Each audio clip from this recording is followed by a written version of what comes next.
एक दिन के उपवास का ऐलान किया है। उन्होंने अपील की है पूरे देश की जनता से कि उनके किसानों के समर्थन में सब लोग एक दिन का उपवास रखें। मैं भी उनके साथ कल एक दिन का उपवास रखूँगा।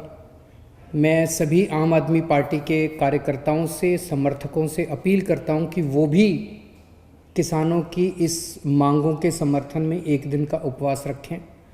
और मैं देश के सभी लोगों से अपील करता हूं, बहुत सारे हज़ारों, लाखों, करोड़ों ऐसे लोगों को मैं जानता हूं जो दिल से किसानों के साथ हैं। अपनी दिन ब दिन की दिनचर्या की वजह से वो बॉर्डर पे नहीं पहुंच पा रहे, लेकिन दिल से उनके साथ हैं। ऐसे सब लोग, अब उनको भी मौका मिला है, ऐसे सब लोग अपने अपने घरों में एक एक दिन का उपवास रखें और किसानों की मांगों के समर्थन में प्रार्थना करें।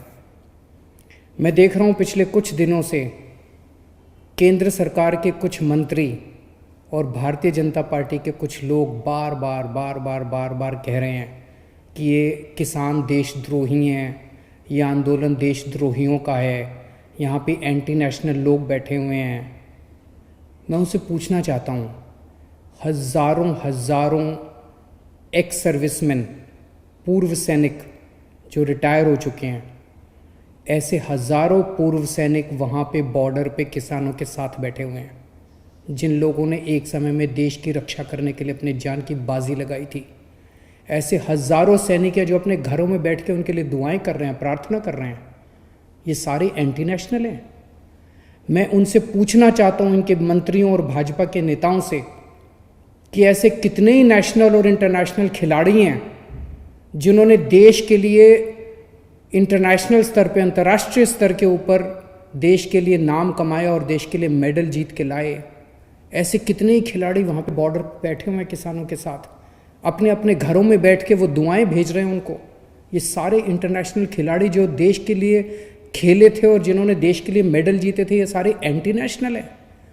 मैं पूछना चाहता हूँ इन सारे बीजेपी के नेताओं और इन सारे मंत्रियों से, कितने सिंगर्स हैं, बॉलीवुड सेलिब्रिटीज़ हैं जो किसानों के बच्चे हैं। मैं जानता हूँ कुछ सिंगर्स को तो मैं खुद जानता हूँ, कुछ सेलिब्रिटीज़ को मैं खुद जानता हूँ जो किसानों के बच्चे हैं, किसानों के परिवार से आते हैं। ये सब लोग जो इनको समर्थन कर रहे हैं, ये एंटी नेशनल हैं।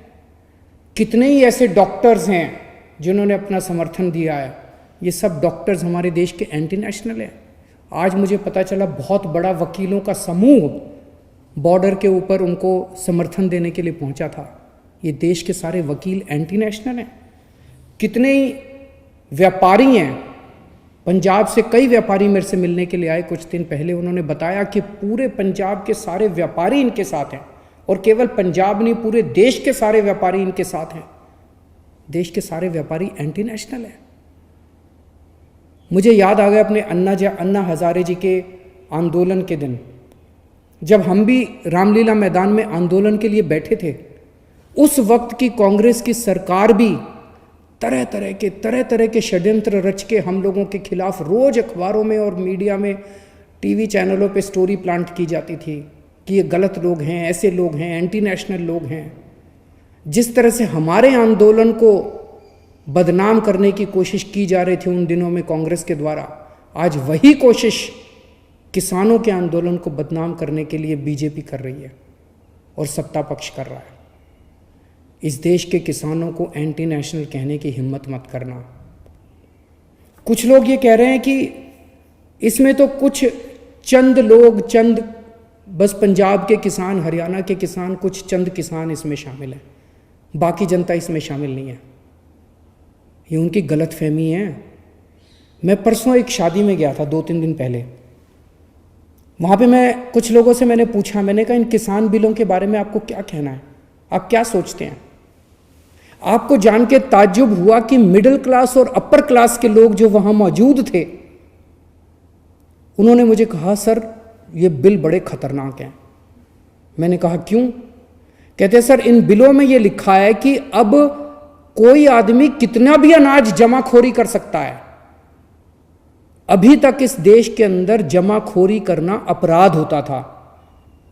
हर अनाज की एक लिमिट होती थी। जैसे मान लो चना है तो सरकार लिमिट लगा देती थी, भाई 10,000 क्विंटल से ज़्यादा कोई, या जो भी लिमिट थी, इससे ज़्यादा कोई चना अगर जमाखोरी करेगा तो उसके ऊपर मुकदमा चलाया जाएगा, उसको गिरफ्तार किया जाएगा, उसका सारा सामान जब्त कर लिया जाएगा। इस देश के अंदर जमाखोरी करना जुर्म होता था, क्योंकि जमाखोरी करने से कीमतें बढ़ती थी। अब जो केंद्र सरकार कानून लाई है, इसमें जमाखोरी करना अपराध खत्म कर दिया गया। अब जमाखोरी करना अपराध नहीं बचा है। अब कोई कितनी भी जमाखोरी कर सकता है, कितना भी सामान, कितना भी अनाज जमाखोरी कर सकता है। तो फिर तो जिनके पास पैसा है वो तो बहुत सारा अनाज स्टोर करके रख लेंगे अपने पास, बहुत सारा सामान अपना, बहुत अनाज अपने अपने गोदामों के अंदर स्टोर करके। फिर तो महंगाई बहुत बढ़ जाएगी। तो मुझे वो लोग कहने लगे, सर इससे तो महंगाई बहुत बढ़ जाएगी। कानून में ये लिखा है कि अगर महंगाई 1 साल में डबल जब तक नहीं हो जाती तब तक जमाखोरी करने में कोई पाबंदी नहीं होगी। तो इसमें हर साल महंगाई डबल होती जाएगी। आज अगर 20 रुपये किलो गेहूँ है तो इस साल 40 रुपये हो जाएगी, अगले साल 80 रुपये हो जाएगी, अगले साल 3 साल में 160 रुपये। ये क्या है? तो मैं ये कहना चाहता हूँ कि कोई ये गलतफहमी में ना रहे कि इस कानून के समर्थन में केवल चंद वो किसान हैं जो बॉर्डर पे बैठे हुए हैं, वो भी हज़ारों लोग बैठे हुए हैं।